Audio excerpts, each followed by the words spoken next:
வணக்கம். அப்ப நாங்கள் இந்த வீடியோவில நேரடியா என்னதுக்கு போவோம், அலகுகளும் பரிமாணங்களுக்குள்ள கேள்விக்கு இறங்குவோம். ஜபார் முதலாவது ஒரு கணியம் ஒன்று தரப்படுகிறது. என்ன கணியம்? பரப்பளவுண்ட கணியம் தரப்படுது. முதலாவது கணியம் தரப்படுது பாருங்க. முதலாவது எக்ஸாம்பிள் பரப்பளவு. பரப்பளவு உனக்கு தெரியும். பரப்பளவை வந்து நாங்க எப்படி சமன்பாட்டு வடிவில் எழுதலாம்? பரப்பளவு என்று சொன்னா நீளம் தர அகலம்.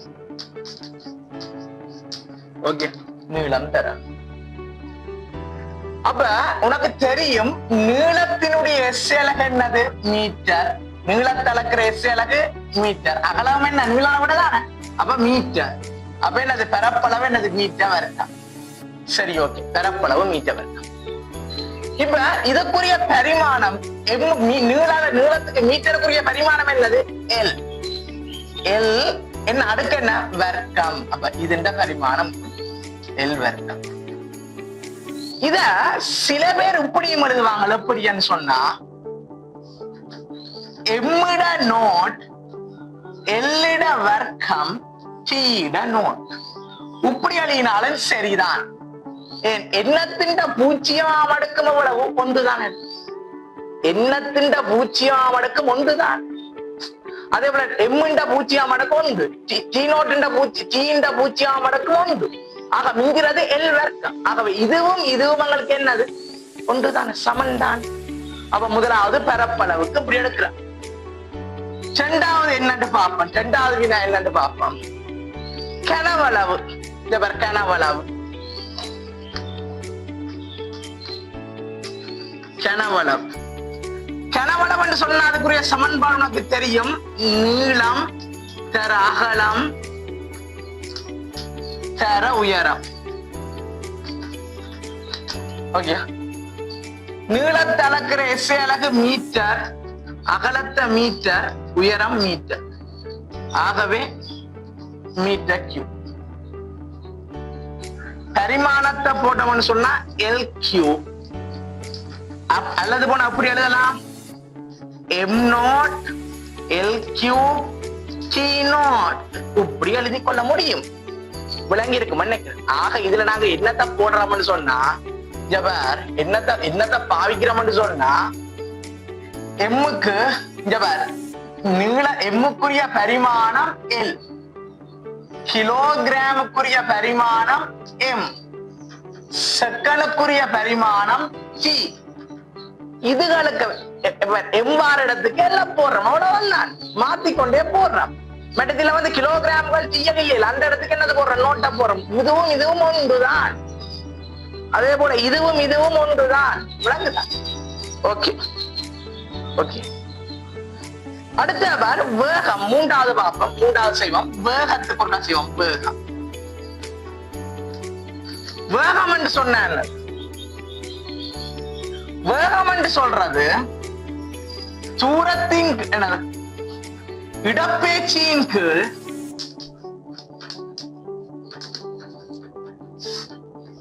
நேரம்.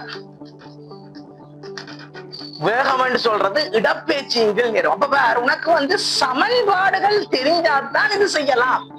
இந்த சமன்பாடுல அவங்க படிக்கிற சமன்பாடு எல்லாம் படிக்கிற சமன்பாடு. வேகம் என்று சொல்றது இடப்பெயர்ச்சியின் கீழ் நேரம். இடப்பெயர்ச்சியின் அலகு என்னது? இடப்பெயர்ச்சி சொல்றது நீள அளவிட மீட்டர். நேரத்தின் அளவிட செகண்ட் எஸ் அலகு. அப்ப வேற மீட்டர் பெர் செகண்ட். அப்ப இத பரிமாணமா மாத்தினா எல் டி மைனஸ் 1. இன்னும் சிறப்பு எழுதணும்டா M not L D minus 1. Okay, விளங்குதா? விளங்குதா? ஏன் எம் நாட் இல்ல திணிவு கிலோகிராம் வரையில இல்லடா. அது ரெண்டால எம் நாட். எல் மீட்டர் ரெண்டால எல். எஸ் சொல்றதுக்கு டி. T minus 1. இதை மாற்ற பிரதியீடு செய்து வச்சுக்கிறோம். வேற ஒண்ணும் இல்ல. வேகம். விளங்கு இல்ல? பரப்பளவு, கனவளவு, வேகம். இனி என்ன செய்யலாம்? ஆர்முடுகள். அடுத்த செய்யலாம் ஆர்முடுகள். சரியா? அடுத்த செய்யும் ஆர்முடுகள் செய்யும்.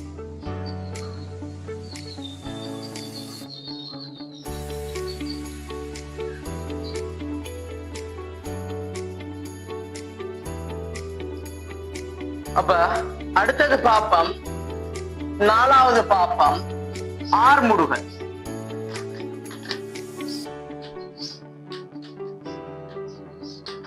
ஆர்முடுகல் என்றா என்ன எழுதலாம்? ஆர்முடுகல் என்று சொல்றது வேக மாற்றத்தின் கீழ், வேக மாற்றத்தின் கீழ் நேரம். வேக மாற்றத்தின் வேக மாற்றம் என்றால் வேகம் தான் அலகு. வேக மாற்றத்தின் அலகு என்ன? அது வேகத்தின் அலகு. வேகத்தின் அலகு என்ன?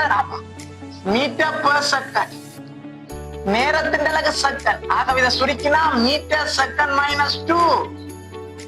பரிமாணம் என்ன வரப்போகுது? LT minus 2. LT மைனஸ் இதை சிறப்பா நம்ம சொன்ன என்ன எழுதலாம்? MLT minus 2. M naught, sorry, M naught LT minus 2. M naught என்ற இதுல வந்து கிலோகிராம் இல்ல, M naught LT minus 2.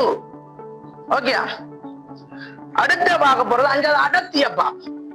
அடர்த்தி அடர்த்தி அடர்த்தி அடர்த்தி சமன் என்னது?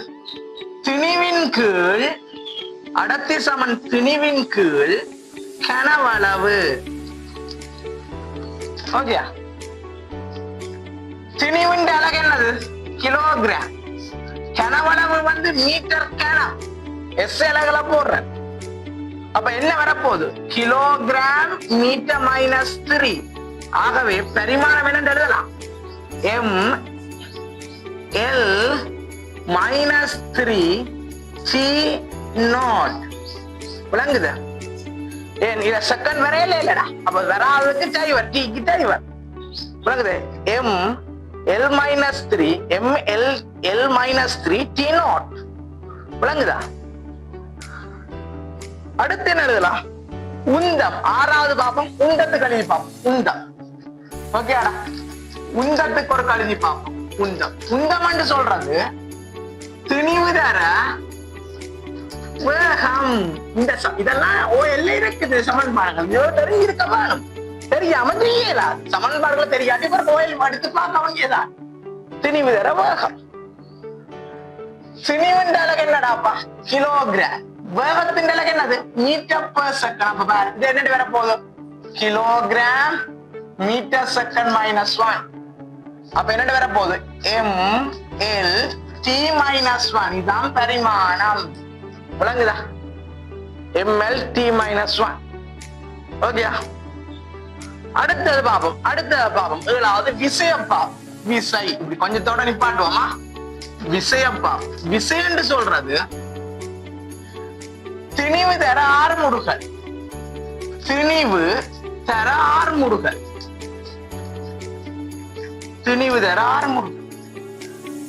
திணிவின் அலகு என்னது? Kilogram metre second minus 2. ஆர்முடுகல் அலகு மீட்டர் செகண்ட் மைனஸ் 2. ஆகவே எங்களுக்கு எப்படி வரப்போகுது? Kilogram metre second minus 2. ஆகவே பரிமாணம் MLT மைனஸ் 2. விளங்குதா? அலகுக்குரிய பரிமாணம். அலக நீ எஸ் அலகில் எடுத்தா அதுக்குரிய பரிமாணத்தை நேர் எழுதலாம். அலக எஸ் அலகில் எடுத்தா அதற்குரிய பரிமாணத்தை நேர் எழுதலாம். ஓகே, அடுத்ததுல பாப்போம்.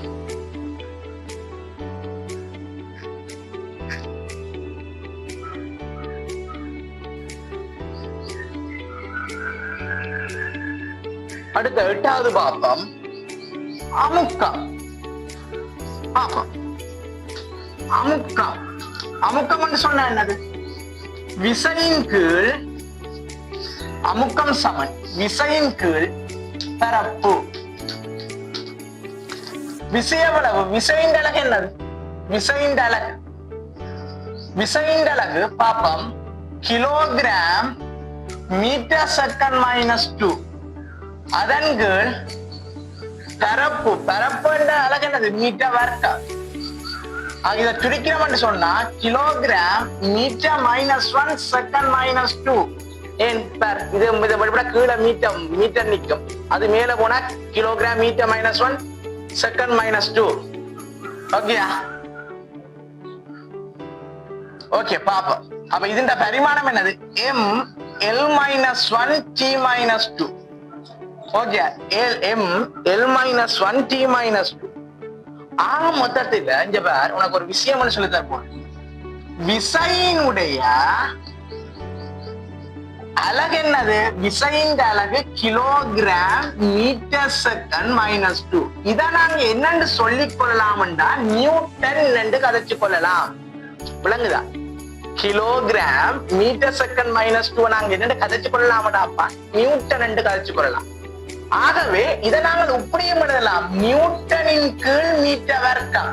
ஆகவே இரண்டு பேரும் நியூட்டன் மீட்டர் மைனஸ் 2 என்றும் எடுத்துக் கொள்ளலாம். அமுக்கத்தின் அலகு நியூட்டன் மீட்டர் மைனஸ் 2 என்ற மாதிரியும் என்ன செய்து கொள்ளலாம், கொடுத்துக் கொள்ளலாம். இனி இதனை பரிமாணமா கன்வெர்ட் பண்ணணும்னா நியூட்டனுக்கு இந்த அலகை போடணும், கிலோகிராம் மீட்டர் செகண்ட் மைனஸ் 2 போட்டு தான் தருவானும்.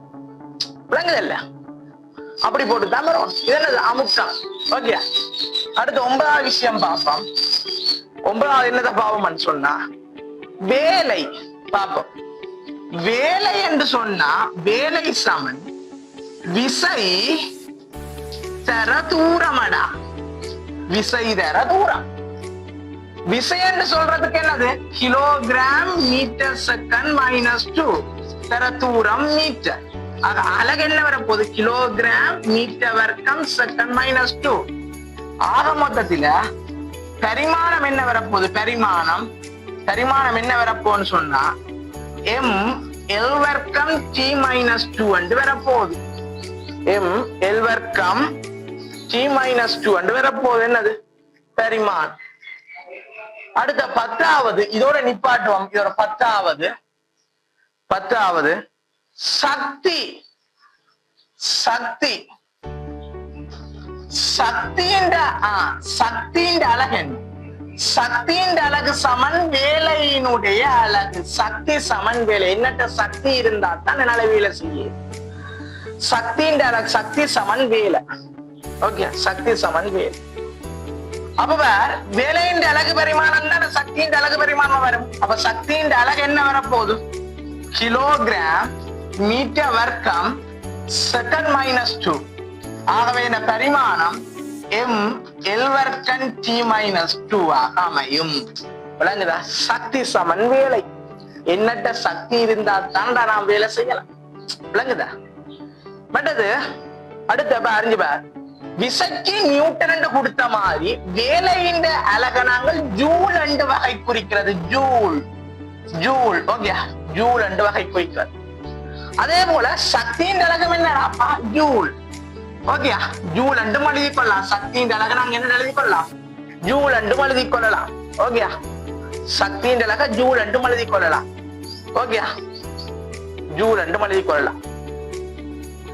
அடுத்த சரி, இதோட நிப்பாட்டுவோம். ஓகே, இதோட நிப்பாட்டுவோம். ஓகே, இதுதான் பிறகுவா. நன்றி, வணக்கம்.